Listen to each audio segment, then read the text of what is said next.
రేపటి ట్రేడింగ్ కోసం గమనించాల్సిన విషయాలు క్లుప్తంగా చూద్దాము. పాజిటివ్ గా ఓపెన్ అయిన మార్కెట్ లో అక్కడి నుంచి ఆల్మోస్ట్ 200 పాయింట్స్ వరకు అప్ సైడ్ మూవ్ అయినాయి. అయితే 10:30కి వచ్చిన సెల్లింగ్ తోటి 23,350 లెవెల్స్ వరకు డ్రాప్ అయ్యి అక్కడే ఆల్మోస్ట్ 1 అవర్ కన్సాలిడేషన్ అయిన తర్వాత సెకండ్ హాఫ్ లో వచ్చిన బయింగ్ తోటి మార్కెట్లు వైబ్రెంట్ గా అప్ సైడ్ మూవ్ అయ్యి పాజిటివ్ గా క్లోజ్ అయినాయి. నిఫ్టీ చివరికి 172 పాయింట్ల లాభంతో 23,581 దగ్గర క్లోజ్ అయితే సెన్సెక్స్ 567 పాయింట్ల లాభంతో 76,070 దగ్గర క్లోజ్ అయింది. వేరేస్ బ్యాంక్ నిఫ్టీ 462 పాయింట్లు లాభపడి 54,876 దగ్గర క్లోజ్ అయింది. ఇక సెక్టార్ వైజ్ పర్ఫార్మెన్స్ చూడాలంటే కొద్ది రోజులుగా నెగిటివ్ గా మూవ్ అవుతున్న ఆటో సెక్టార్ లో స్టాక్స్ ఈ రోజు పాజిటివ్ గా మూవ్ అవడం తోటి నిఫ్టీ ఆటో ఈ రోజు 2.11% పాజిటివ్ గా క్లోజ్ అయింది. అట్లానే నిఫ్టీ మెటల్ కూడా ఈ రోజు 2.82% పాజిటివ్ గా క్లోజ్ అయితే Nifty media 1.11%, Nifty reality 1.8% positive గా మూవ్ అయితే నిఫ్టీ బ్యాంక్ 0.85% పాజిటివ్ గా క్లోజ్ అయింది.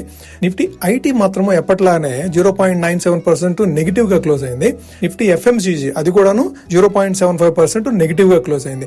ఓవరాల్ గా 21 సెక్టార్స్ ట్రేడ్ అయితే 3 సెక్టార్స్ నెగిటివ్ గా క్లోజ్ అయితే 18 సెక్టార్స్ ఈ రోజు పాజిటివ్ గా క్లోజ్ అవడం చూసాము. ఇక మార్కెట్ స్టాటిస్టిక్స్ చూడాలంటే ఓవరాల్ గా 3,324 స్టాక్స్ ట్రేడ్ అయితే 1,933 స్టాక్స్ పాజిటివ్ గా క్లోజ్ అయినాయి. 1,296 స్టాక్స్ ఈ రోజు నెగిటివ్ గా క్లోజ్ అయినాయి. అడ్వాన్స్ డిక్లైన్ రేషియో పాజిటివ్ గా ఉన్నప్పటికీ కూడాను ఓవరాల్ గా మార్కెట్ లో సెంటిమెంట్ మాత్రమే ఇంకా కంప్లీట్ గా పాజిటివ్ గా మూవ్ అవ్వలేదు. ఎందుకంటే మన పోర్ట్ఫోలియోస్ మాత్రం ఇంకా అంత వైబ్రెంట్ గా పాజిటివ్ గా మూవ్ అవ్వలేదు. ఇక వారు సిచ్యువేషన్ స్టార్ట్ అయిన తర్వాత బ్రెంట్ క్రూడ్ మనకి $70 నుంచి ఆల్మోస్ట్ $120 వరకు రీచ్ అయిన తర్వాత ఇప్పుడు $102 దగ్గర ట్రేడ్ అవుతా ఉంది. ఈ $102 దగ్గర కన్సాలిడేషన్ అయ్యి $80 నుంచి $100 మధ్యలో ట్రేడ్ అయితే బ్రెంట్ క్రూడ్ మన ఎకానమీకి అంత స్ట్రెస్ ఉండదు. కానీ $100 అబౌవ్ ట్రేడ్ అవుతుంటే మాత్రం మన ఎకానమీకి కొద్దిగా స్ట్రెస్ ఉంటుందని చెప్పి అట్లాగే ఈ రోజు మార్కెట్లు ఎందుకు పెరిగినాయి, ఈ రోజు మార్కెట్ లో యాక్టివిటీ ఏ విధంగా ఉంది, రేపటికి Sensex Nifty support and resistance ఏ విధంగా చూడొచ్చు, అట్లనే ఓవరాల్ గా మార్కెట్ ని మనం ఏ విధంగా అర్థం చేసుకోవాలనే పూర్తి డీటెయిల్స్